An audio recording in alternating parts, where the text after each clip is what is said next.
So in this video, we're just going to discuss briefly the purpose of principal component analysis. And basically, we take data and we want to create particle types. Now, the data is very simple. If we had more complex circuits, we would get more particles.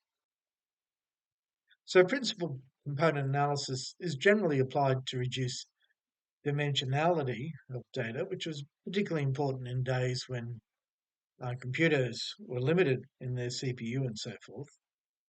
But it also became the foundation of clustering techniques. So if we had data here, data in this XY graph, we would see clear trends. Principal component analysis is used to identify the key directions of the data. And we might call, if this was particle information, we'd call that a particle, this a particle, this a particle, and that particle. And that would be a good representation of all the particles. That's what clustering is. It's the ability to represent much data by small amounts of data.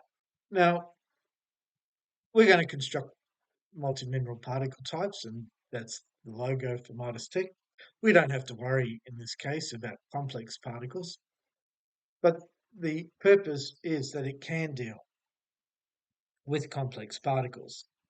So if we had 5 main minerals, how many particle types are required to practically represent the ore?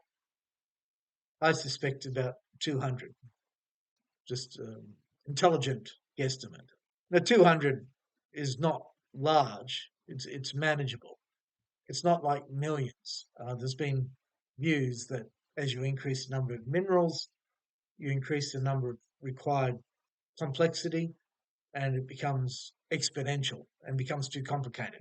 Well, I don't agree with that. Mind you, it's never been proven. A lot of what I'm saying here are areas of research. I've given my courses to many professors and PhDs and so forth, but even now, no one's really taken up the challenge to assess this in reality and to write papers. So none of what I'm presenting here would be available in a paper. Now, this is the data I'm working with. There's just a number of cons, the feed, and of course there would be tails, but it adds no information. And we have grades of the lead and the zinc. We find the mean of that data. We don't have to worry about the flow, the solid flows or anything like that. And we just do a simple mean, and then we find the deviations. That is the values we showed before minus the means. Principal component analysis basically takes those deviations and does a statistical analysis. It uses covariance, which you may or may not be familiar with, as I'm saying. This video is an overview, and if you want to know more, you have to do the Udemy course, which goes into more depth, or in fact, direct courses. But we find the covariance, which leads to doing principal component analysis, and we get results, which includes eigenvectors and eigenvalues. Now, we're not going to worry about that too much here. The point is that we get this vector of composition. Now, when I analysed this, it basically said there's only one dominant vector. We don't have to have multiple vectors, so we have, in fact, simplified the data. It's one-dimensional. And from that, we applied the vector on top of the mean with different magnitudes. And that's how we get particles. So here we get 8 particles, and these are the grades of the particles. And that's it. That's principal component analysis used to get particles.